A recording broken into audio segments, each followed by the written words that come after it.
Hello, I'm Lilac. I like lilies. My son's name is Lily, and this is my first long-form video. Have you ever heard of Monster High? Of course you have.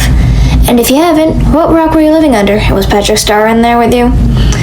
For those in the back, Monster High is a doll line that was turned into a show to promote said doll line. A doll line meant to make little kids feel seen and like their flaws are what makes them who they are. Wow. I wish anyone brought that mentality to high school with them. Anyways, I was never allowed to see Monster High because it had adult themes in it. But the first one I watched was Why Do Ghouls Fall in Love?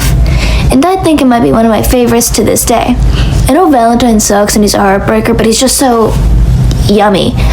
I wish to eat up the character design and whoever wrote this heartbreaking asshole. Let's get into the redesigns. Okay, let's go! Let's start with Abbey Abominable. Personally, I feel like Abbey, being a very Yeti/Yak/Abominable Snowman type character, would have more hair or fur on her body and be less supermodel shaped, and not as skinny, and I haven't eaten in weeks shaped. I get that Monster High girls have the same body build, but I don't get why they couldn't have at least given hers the same mold as Clawdeen, who had fur on her wrists. Abbey is one of my favorite Monster High characters, right after Cleo and Twyla. But this video is not about my personal preferences, it's about what I think would be better for a doll line meant to make little girls and boys and anyone in between feel seen. Monster High redesigns are very common, but I haven't really seen anyone redo Abbey, which is a shame and quite surprising since I personally think she is the most well-dressed character in the entire show. But they could have gone more all out on her design because her ancestor/base monster thing is a Yak/Yeti/the Abominable Snowman. So I decided to make her bulkier and tougher since a Yeti or a Yak is a big kind of gorilla or polar bear kind of monster. And I think her accent sounding really aggressive would just fit better like that. And I also completely changed her outfit because I don't think the original design would be very comfortable to wear. Have you ever tried wearing a sequin dress longer than 20 minutes? It's not comfortable. It's not fun. It sucks. I don't think my design is very lore accurate or even correct with her canon ethnicity, but I still really like it, and I kind of feel bad, but I like it. I might be a bit biased though. Next! Clawdeen should be more fluffy. Which I forgot to do, but this is after the script. I forgot to do that. Or she should wear more furs. I forgot to do that too. And layers and a longer skirt or a skirt with the shorts sticking out at the bottom. I did do that. I think would be very pretty and much more practical for a werewolf who seems to be about all bark and no bite, but in a good way, and nowhere near as feral as Claude or Howleen. She should wear clothes that are more functional but still fashionable, since she is a fashion designer, but is still a werewolf, and werewolves are very active creatures. I would know. I have a wolf dog. She's very pretty and very active. She should lash out more and be extreme drag-esque makeup. I forgot to do that too. I scrapped making her look more sporty, which in general was a mistake to even suggest making her sporty because she's a fashion designer, not an athlete. But okay, past me, which was my original idea since she's supposed to be a fashion designer. I added some things that I thought were quite fashionable, like a corset, high socks, platform boots, and angel fang piercings. I love them so much. It's unreal. And I really like how she turned out, but her hair looks really chopped. I couldn't fix it no matter what I did, and I feel really, really bad because Clawdeen used to be my favorite, and I fucked up her hair, and now I feel really bad. Ghoulia's turn. Hurrah! New drawing sprite. Back to Ghoulia. Fight. Ghoulia is a very smart ghoul, so I feel like she would be more casual dressed than she is in the show, because, you know, not that many people have enough time to put together a giant 8-layered outfit, okay? I I feel like she would be a bit more of a scene kid. She is very smart and reminds me of an early 2000s nerd, which she basically is. The series, I'm pretty sure, came out in the early to mid 2000s. In the show, she has a very simple style with quite a bit of layering, which I really liked. She's got long lashes and lovely makeup, but she isn't scary enough.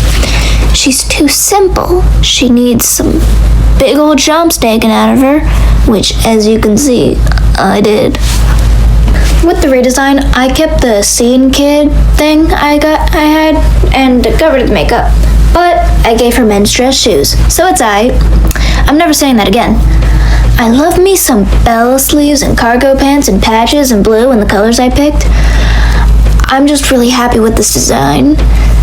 She's basically wearing what I wish I could. I mean, I can wear that, but I don't have that kind of shirt, and my yearly trip to the mall isn't for the next 6 to 8 months, and my mall is dying, so. Next up, Frankie. Frankie in the show has a lovely outfit, a great dress with a great concept, an alt-school uniform. I don't have much else to say about it, though. It's simple, but nowhere near as memorable as the rest of the cast. The only thing I remember about her is her hair and the stitches, and of course the school uniform aspect. And the hair was mediocre at best, for her base model at least. The idea is nice, but isn't very well executed. She feels like a blank slate, which she kind of is, but she feels more like a YN or Your Name character. Like the viewer is supposed to be put in her shoes, not knowing how the world works at the beginning, and getting more and more used to it as time goes along with her. Her design does this job well, but I think Frankie, being the main character, should have more main character energy, should she not? I gave her more yummy colors to feed our eyes. I'm not fully happy with it since Monster High dolls are meant to be styled with black and they're supposed to be all dark and mysterious and dark academia themed. In that area, I messed up entirely, but I still think she looks fine.